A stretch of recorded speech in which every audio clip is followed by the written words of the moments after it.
12h30 sur RTI2, vous faites bien de nous suivre si vous nous rejoignez. Place à présent au titre. Les festivités approchent à grands pas et nous parlerons dans ce journal de l'ambiance qui prévaut dans les gares routières à l'approche des fêtes de fin d'année. Et puis au sujet de l'attentat de Grand Bassam, la perpétuité a été requise contre 4 accusés. Voilà pour les titres. Dans la commune d'Adjamé, les gares sont bourrées de monde à quelques jours des fêtes de fin d'année. C'est le moment idéal pour les différentes compagnies de transport d'accentuer les préparatifs afin de faire de bonnes affaires. C'est également une opportunité d'affaires pour les commerçants et porteurs de bagages aux alentours de ces lieux d'embarcation. Les fêtes de fin d'année approchent à grands pas. C'est le moment où certains programment des voyages à l'intérieur du pays. Les gares routières de la commune d'Adjamé affichent complet ce mercredi.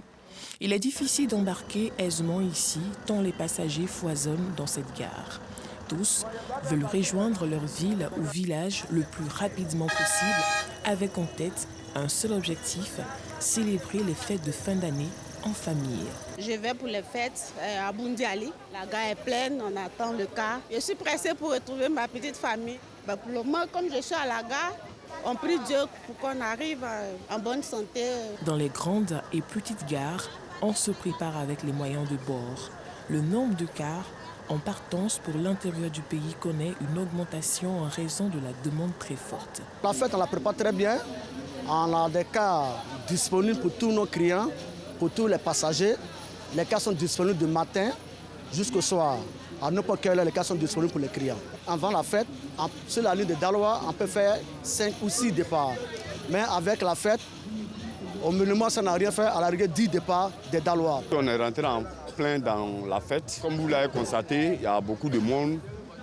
On a du mal même à bouger, c'est qu'il y a l'affluence partout. Toutes les gares sont bondées. Actuellement, on a du mal même à évacuer les gens. Grâce à l'affluence due aux fêtes de fin d'année, il est plus facile pour les commerçants qui bordent les gares routières d'écouler leurs marchandises. Quand il y a plus de personnes dans les gares, ça nous arrange. Les clients payent, les passagers payent les marchandises. C'est mieux que dans les autres mois, en tout cas, c'est mieux. Ça nous permet d'écouler les marchandises. Ouais, il y a beaucoup de clients, un peu, on s'accroche un peu, comme on le dit. Les porteurs de bagages se frottent aussi les mains. Comme c'est la période de fête, il y a beaucoup de clients, donc on aide les mamans à prendre les bagages. Ce qu'ils nous donnent, c'est ça qu'on prend, on met dans nos poches pour se défendre avec ça. Dans les gares routières de la commune d'Adjamé, ce sont plus de 10 000 passagers qui prennent le car chaque jour vers l'intérieur du pays à l'approche des fêtes de fin d'année. Toujours au sujet des fêtes de fin d'année, à 5 jours de la Noël, les commerces et les carrefours sont pris d'assaut par les vendeurs ambulants des gadgets des fêtes de fin d'année. Les clients n'ont pas besoin de se rendre dans les boutiques pour faire leur achat. Une opportunité pour les clients d'acheter facilement et à moindre coût. Clarisse Kanyala.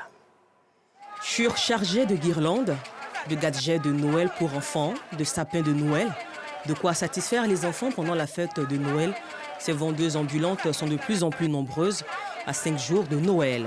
Marchandises en main et même sur le dos, chacune a sa technique pour atteindre sa cible. Les clients sont aussi là où il faut vers eux. Beaucoup ne font pas dans le magasin. Nous venons vers eux. Pour nous, on peut prendre un peu de bénéfices, mais eux ils sont dans le magasin là.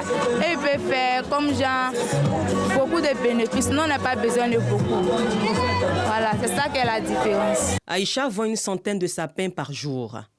Un moment propice pour elle de faire de bonnes affaires. Ils vendent ça 2000. Pour gagner, pour moi, en tout cas, on s'en sort. Elle accoste les clients pour leur proposer les gadgets. Une opportunité pour les usagers dans ce trafic dense. Je préfère acheter avec des vendeuses ambulantes parce que c'est encore plus moins cher que dans les magasins. Dans les magasins, on marche trop, mais chercher, tout ça. Donc, avec dehors, c'est encore plus long. Le temps que je prends pour rentrer dans le magasin, ça prend du temps. Donc, c'est pour ça que je viens de prendre ici pour faire direct à la maison. À l'approche des fêtes, le commerce des accessoires du Père Noël et les cadeaux pour enfants sont devenus monnaie courante dans la ville d'Abidjan. Ahmed, autrefois aide-maçon, s'est reconverti en vendeur ambulant de ces gadgets au feu de la Riviera Palmeraie dans la commune de Cocody. Il profite des embouteillages pour proposer sa marchandise aux automobilistes et aux piétons. Comme la fête approche, à cause de la fête, on a commencé à vendre ça. Je suis sur la route, quand les femmes veulent payer, y a d'autres qui sont dans la voiture, ils peuvent m'appeler, ah mon petit viens. Ils peuvent venir, ils vont dire non, ils peuvent donner 10, de mettre 10 dans la voiture ou un 20 comme ça dans la voiture ou un 5. À l'approche des fêtes, on n'a pas assez de temps, voilà, avec les embouteillages et tout. Donc vraiment, si on peut avoir un petit jouet sur place d'abord, dans un premier temps, et puis après, si on a le temps, vraiment faire un choix idéal, mais avec ce prix aussi, je pense que c'est bon. Pas besoin de se rendre dans un magasin pour s'acheter des cadeaux ou des accessoires pour la fête de Noël. Les vendeurs ambulants sont accessibles quasiment à chaque carrefour au feu tricolore de plusieurs communes du district autonome d'Abidjan. Justice est enfin rendue. Les parents des victimes de l'attentat de Grand Bassam peuvent crier victoire.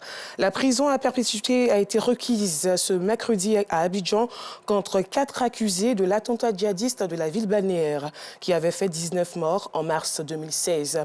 L'attentat avait été revendiqué par ACMIR.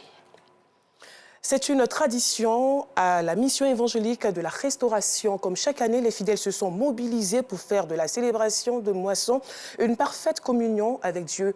Un moment de reconnaissance et de gratitude au Seigneur. Surtout, une fête de moisson pour collecter des fonds en vue de construire un temple religieux. Nour Sangaré, Clément Boko. Jour de partage et d'offrande pour la bonne marche de l'œuvre de Dieu. Les fidèles de la mission évangélique de la Restauration ont célébré la fête de la moisson dans la communion avec Dieu. Un culte spécial dont le but est la collecte de fonds en vue de la construction d'un lieu de culte à la gloire du Christ. C'est pourquoi nous avons invité nos amis, nos frères, nos connaissances, tous ceux qui ont été bénis par notre ministère pour nous aider à acquérir ce lieu par leurs dons, par leurs offrandes, par leurs semences, et pour que nous puissions prier pour eux. Dieu dit, ma maison sera appelée une maison de prière. C'est là que tout le monde vient prier pour recevoir la bénédiction de Dieu. Celui qui s'investit dans la construction d'une église reçoit une grande bénédiction. Cette fête de la moisson est aussi un moment de reconnaissance et de gratitude au Seigneur. Elle est une tradition à la mission évangélique de la Restauration. Une mission évangélique née en 2009.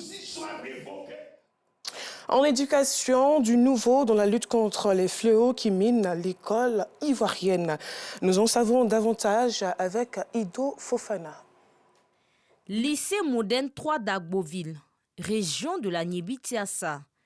Quelques jours avant les congés de Noël, les autorités administratives, parents d'élèves et enseignants ont sensibilisé les élèves contre le phénomène des congés anticipés et d'autres fléaux qui minent l'école ivoirienne. Non aux congés anticipés. Je dis non à la drogue. Non à l'alcool. Chers enfants, ce n'est pas à vous de faire les enfants, ce sont les parents qui doivent faire les enfants. Vrai ou faux? Non à la grossesse en milieu scolaire. Non à la grossesse en milieu scolaire. Cette rencontre, initiée par la plateforme nationale des COJES de Côte d'Ivoire, s'inscrit dans le cadre de la lutte contre les violences en milieu scolaire. Chers parents d'élèves, c'est vrai, nos enfants qui anticipent les congés, ils sont en faute, c'est vrai. Mais nous, parents d'élèves, qu'est-ce que nous faisons? C'est pour cela que la plateforme a décidé de faire une tournée sur l'ensemble du territoire national. Je souhaite que chaque parent parle à son fils. C'est pas bon. L'éducation à l'école, l'État fait beaucoup. Des messages bien perçus par les élèves qui se sont engagés au respect des règles de l'établissement. J'ai retenu qu'il faut dire non aux grossesses en milieu scolaire parce que principalement ça touche les filles et il ne faut pas se laisser embobiner par les garçons parce que de toute manière, c'est nous qui en souffrons le plus. Et au sujet des drogues et de l'alcool, déjà ça porte atteinte à la santé et aussi ça perturbe la vie parce qu'une fois qu'on est accro, il est difficile de s'en décrocher et puis au fil du temps, ça développe des maladies et après un moment, on n'arrive même plus à se concentrer sur soi-même. Les congés anticipés ne nous arrangent pas. Quand nous sommes là, nous venons gréver, nous ne pensons pas à nos frères qui sont en classe d'examen.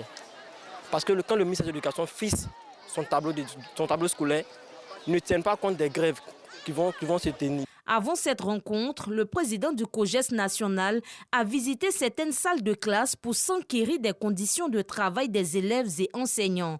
La plateforme nationale des COJES de Côte d'Ivoire entend poursuivre cette campagne de sensibilisation dans plusieurs régions du pays. À l'instant, nous disions, la mission évangélique de la Restauration a mobilisé ses fidèles à l'occasion de la moisson, une parfaite communion avec Dieu. Également en religion, intéressons-nous à la communauté musulmane de Damé, village situé dans la région de Landéné-du-Ablin, à une nouvelle mosquée. Elle a été inaugurée le vendredi dernier. Hommes de Dieu, autorités administratives et coutumières étaient tous présents à l'inauguration de ce nouveau édifice religieux. Ils ont profité de l'occasion pour inviter les populations à l'union, l'entente et le vivre ensemble. Grande mosquée de Damé, village situé dans la région de Landéné-du-Ablin. Guides religieux, fidèles, autorités administratives et coutumières réunis à l'occasion de l'inauguration de la grande mosquée de Damé. Le représentant de Cheikh Aïma Ousmane Diakité, président du Conseil supérieur des imams, des mosquées et des affaires islamiques en Côte d'Ivoire, COSIM, n'a pas manqué d'exhorter les hommes de Dieu et les fidèles à l'union, à la solidarité et au vivre ensemble. Les propos du guide religieux soutenus par le maire de la commune d'Abengourou. Cet édifice fait face à une église. Cela dénote du caractère très laïque du village de Damé, où les religions sont respectées, où il existe la coexistence pacifique entre les religions. La communauté musulmane vient de nous donner une très belle leçon de cohésion. Le plus important, c'est de cultiver l'amour, c'est de cultiver la fraternité. Les fidèles, heureux d'avoir un nouvel édifice religieux, n'ont pas manqué d'exprimer leur joie et leur reconnaissance aux donateurs. Un réel vraiment plaisir d'avoir une très grande mosquée et très belle mosquée. Et j'aimerais profiter de l'occasion, dire merci à tous les pionniers et les fondateurs qui ont œuvré à ce qu'aujourd'hui nous ayons cette grande mosquée. Et on dit merci à toute la Oumma, toute la communauté qui s'est déplacée d'Abengourou, d'Agniblé-Kouro, de la Côte d'Ivoire, même hors de la Côte d'Ivoire. Et avoir une nouvelle mosquée aussi montre que l'islam est implanté ici, dans ce village. Présent à cette cérémonie, Kwadio Konan Bertin, ministre de la Réconciliation nationale, a salué l'initiative. Je voudrais encore féliciter la communauté musulmane de Damé, d'Agniblé-Kouro, féliciter également toutes les autres confessions religieuses qui sont venues soutenir leurs frères et sœurs musulmans ici ce matin pour ce bel exemple qu'ils nous donnent. Et dire merci à l'ensemble des cadres qui ont aidé à bâtir donc cette belle mosquée. Avant la rencontre, le noble Coran a été lu en entier pour la paix, l'entente et la cohésion entre les filles et fils de Damé. En sport, l'Académie Krav Maga Protection a procédé en début du mois de décembre 2022 à la sortie des 5e et 6e d'une vingtaine de pensionnaires apprenants. Cette cérémonie à caractère technique respectant les normes conventionnelles s'est déroulée en présence de plusieurs formateurs de la structure dans la commune de Yopougon. Un reportage de Patrick Dadier de RTI Sport à suivre dans nos prochaines éditions. Et pour terminer, pour la première fois depuis des décennies, le Conseil de sécurité a adopté mercredi une résolution demandant la fin des violences et la libération des prisonniers politiques en Birmanie. Un message fort au monde afin que la junte au pouvoir mette fin à la violence à travers le pays, selon le chef de la diplomatie américaine, Anthony Blinken. Et voilà, c'est la fin de ce journal. Merci de l'avoir suivi.